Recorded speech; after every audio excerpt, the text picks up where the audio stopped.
বন্যার বিয়ে হয়েছিল কিন্তু অকালে স্বামীটা মারা যায়।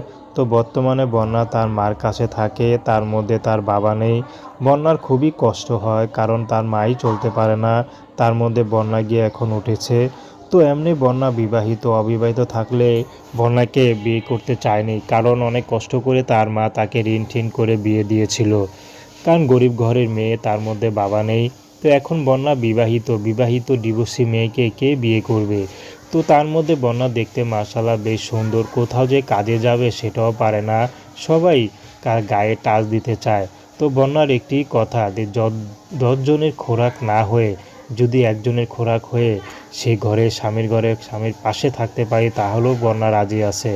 বন্যা চাচ্ছে তার বয়স যতই হোক, 50, 60, 100-র উপরে হলেও বন্যার কোনো আপত্তি নেই।